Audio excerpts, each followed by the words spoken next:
Y el dimetilfumarato parece que es un poquito más eficaz que los anteriores, porque ronda casi el 50%, el 45% aproximadamente en prevención de brotes.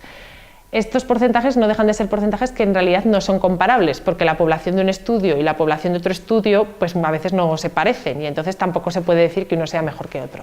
Pero bueno, esta medicación se toma 2 veces al día, ¿vale? Hay que hacer un escalado inicial, poco a poco, porque a veces sienta un poquito mal al principio. Los efectos secundarios más frecuentes es que da una reacción, digamos, de rubefacción, de flushing, como si fuera un sofoco, te pone rojo como una pelota, a veces con reacción incluso como de urticaria, de picores. Al principio nos decían que era como al poco tiempo de tomar la pastilla, pero bueno, muchos pacientes nos las cuentan a las 4 o 5 horas, o sea que a veces no tiene nada que ver con cuando se han tomado la pastilla. También molestias gastrointestinales, dolor gástrico, sobre todo al principio, epigastralgias. Estas cosas casi todas tienen más o menos solución con tratamientos sintomáticos, por ejemplo, tomando también la medicación con alimentos grasos o en el caso de si hay una reacción de rojez intensa, pues a veces os dejamos un antihistamínico flash para tomarlo si la cosa dura mucho, ¿vale? Aumenta un poquito el riesgo de infecciones, puede aumentar las enzimas hepáticas también y en algunos pacientes, en pocos, ahora mismo hay 310.000 o 320.000 pacientes tratados en todo el mundo. Pues ha habido unos 4 casos, creo que han sido de leucoencefalopatía multifocal progresiva. Eso es una enfermedad grave del cerebro que está mediada normalmente por un virus que es el JC, que además es endémico de Aragón y casi todos tenemos por ahí JC danzando, y que se reactiva, digamos, cuando los linfocitos bajan. Entonces, por eso hay que hacer control de analítica cada 3 meses, porque vigilamos que esos linfocitos no lleguen a un nivel determinado, a partir del cual, si se mantienen ahí, quitamos la medicación, ¿vale? Y hacemos resonancia cerebral también cada año. Luego pasaríamos a la segunda línea. Esto que son fármacos que son más eficaces, pero con los que asumimos algo más de riesgo, ¿vale? Entonces, el primero del que hablaremos será el Tysabri, ¿vale? El Tysabri es una medicación intravenosa que se pone una vez al mes, que lo que hace es evitar que estos linfocitos que van por ahí danzando peligrosos entren en nuestro cerebro, ¿vale?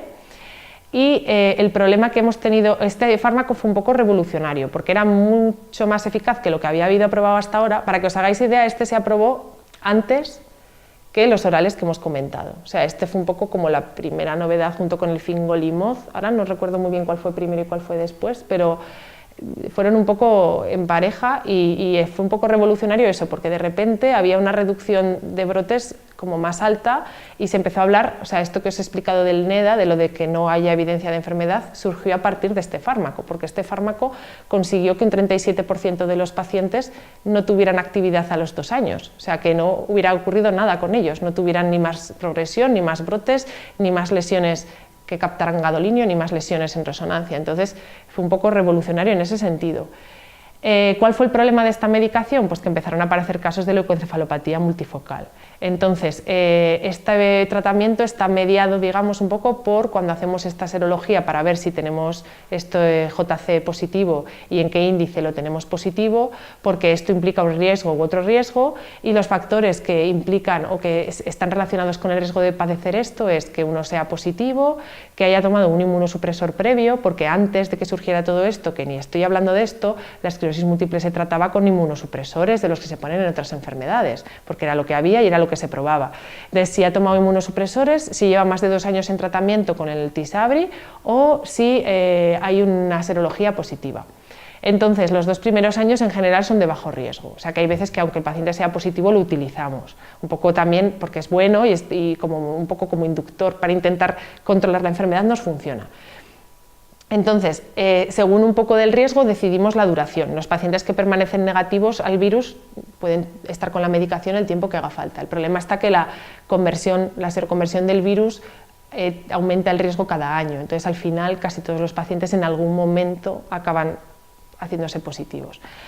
Hay que hacer resonancia anual y analítica de orina y de sangre que solemos hacer antes de poner la medicación para ver que está todo bien.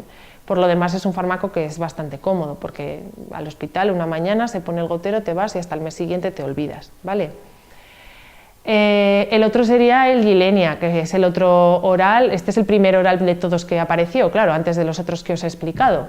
Este lo que hace es coger los linfocitos y guardarlos dentro de los ganglios linfáticos, que son unas estaciones donde el linfocito ahí hace sus cosas y entonces los secuestra. No es que los destruya, sino que los mete ahí, los guarda al cajón para que no den mal, ¿vale?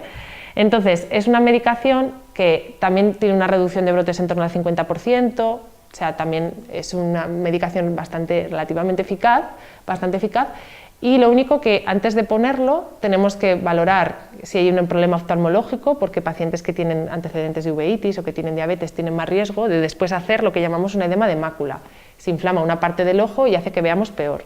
Es un síntoma que en cualquier caso cuando se quita la medicación desaparece, pero hay que vigilarlo. La otra cosa que hay que vigilar es el tema del corazón. Es una medicación que puede bajar el ritmo cardíaco, por eso la primera pastilla se pone ingresado. El paciente ingresa, se le hace un electro antes y se va monitorizando las 6 primeras horas. Si no hay un problema, se mantiene. Si baja la frecuencia por debajo de un cierto nivel, hay que cambiar la medicación o probar otra cosa. También puede haber un cierto riesgo de aumento de las enzimas del hígado y a veces de reactivación de enfermedades, por ejemplo del herpes, ¿vale? Entonces, les hacemos analítica cada 3 meses el primer año y luego cada 6 meses, control oftalmológico a los 3 meses y también ahora sacaron una alerta de que aumentaba el riesgo de carcinoma vasocelular. Ese es un tipo de carcinoma que es de la piel, que no metastatiza, que es maligno pero es localmente agresivo, es decir, que está en el sitio y es muy frecuente con la edad. O sea, mucha gente mayor ha tenido y tiene carcinomas y hay que quitarlos. Recomiendan una revisión dermatológica anual. A ver, yo al principio sí que empecé un poco mandando a los pacientes a derma, pero claro, al final, si no hay ningún síntoma ni nada, es un poco... Entonces, ahora un poco he optado más pues, por informar a la gente que lleva esta medicación de este tema y de que si se notan cualquier aparición de lesión rara, nueva, que no tuvieran antes, pues entonces lo miramos, ¿vale? Y una resonancia cerebral anual, ¿vale? Y luego tenemos el alentuzumab, que sería el de entrada. Este es el último que se ha añadido a nuestro vademecum y es muy eficaz. Este reduce los brotes un 55% comparado con el interferón, porque la mayor parte de cosas que os he ido diciendo son comparadas con placebo, es decir, con no dar nada. Esto comparado con dar un fármaco que hace efecto, disminuye un 55%, o sea que es un fármaco eficaz, pero claro, todo tiene su contraprestación. Esto, lo que hace esta medicación ya la conocemos de antes, se utilizaba en hematología, no es una medicación que sea nueva, lo que es nuevo es, digamos, la indicación para la esclerosis. Lo que hace un poco es eliminar, digamos, los linfocitos y hace como un reseteo un poco de todo el sistema inmune. También es muy sencillo de tomar porque el paciente ingresa 5 días el primer año, no pone nada más hasta el año siguiente que ingresa 3 días y en principio ya no hace falta poner más medicación. Como efectos adversos, pues el problema es que puede dar patología alrededor inmune y también un cierto aumento de riesgo de infecciones.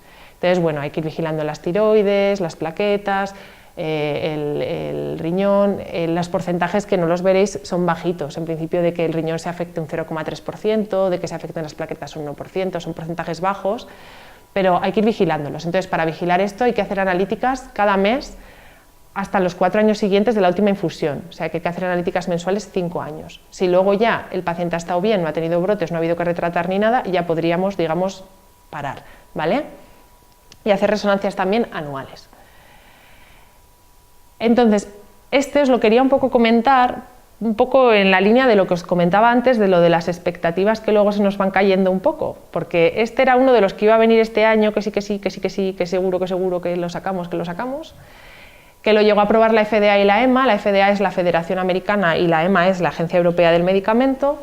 Era un anticuerpo monoclonal, ya veis que estoy diciendo era un anticuerpo monoclonal, que la idea era que iba a evitar la proliferación de un tipo de células de las natural killer y entonces, bueno, también ayudaba a regular un poquito el tema inmune.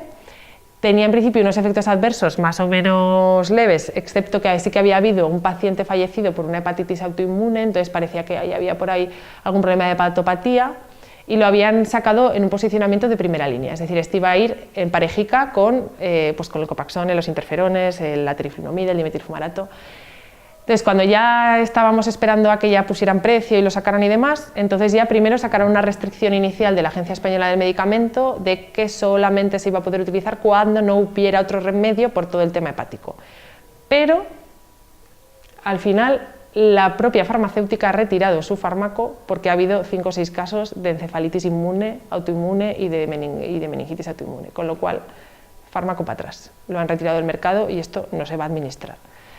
Entonces, esto era un ejemplo un poco de lo que os decía antes, de que es que muchas veces leemos un montón de cosas, vemos que hay tal, o sea, yo creo que lo que hay que llevarse un poco, lo que hay que tener en mente es que estamos de enhorabuena porque hay mucha investigación y hay muchas líneas que se están mirando y investigando, pero que no hay que hacerse ilusiones ni falsas esperanzas, porque a veces hasta el fármaco, primero desde que se empieza a mirar a nivel de la celulita, luego el animalito y luego la persona y luego tal, la mayor parte van cayéndose en el camino, pero incluso los que ya llegan, que ya están, a veces también se caen. Entonces hay que ir con un poco de cuidado.